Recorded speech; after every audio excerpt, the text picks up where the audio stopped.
સેસા બજાજ દ્વારા દિવાળી પર્વે ગ્રાહકો માટે જાહેર કરેલ ઇનામી યોજનાનો ડ્રો શુભમ પાર્ટી પ્લોટ ખાતે યોજવામાં આવ્યો હતો। બજાજ બાઇકના અધિકૃત વિક્રેતા સેસા બજાજ દ્વારા બજાજ બાઇક ખરીદનાર ગ્રાહકો માટે ઇનામી યોજના અમલમાં મૂકવામાં આવી હતી, જેમાં બમ્પર ઇનામ ઇઓન કાર સહિત 125 ઇનામો રાખવામાં આવ્યા હતા। ત્યારે કુલ 1612 ગ્રાહકોએ દિવાળી પર્વે બજાજ બાઇકની ખરીદી કરી હતી, જેનો લકી ડ્રો ગતરોજ વાસના રોડ શુભમ પાર્ટી પ્લોટ ખાતે શોરૂમના માલિક જીબી સોલંકીની ઉપસ્થિતિમાં યોજવામાં આવ્યો, જેમાં વિજેતાઓને ઇનામ અર્પણ કરવામાં આવ્યા હતા।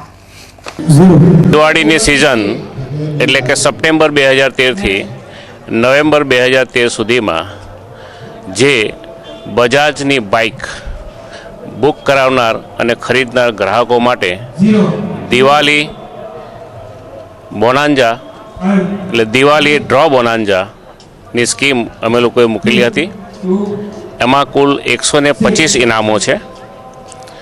એમાં નાના મોટા ઇનામોની ઉપર સૌથી મોટું ઇનામ છે એ હુન્ડાઈનું ઇઓન ગાડી છે અને એનો આજરોજ ઇનામી ડ્રો રાખવામાં આવ્યો છે। કુલ 1612 ગ્રાહકોએ બાઇક લીધી છે।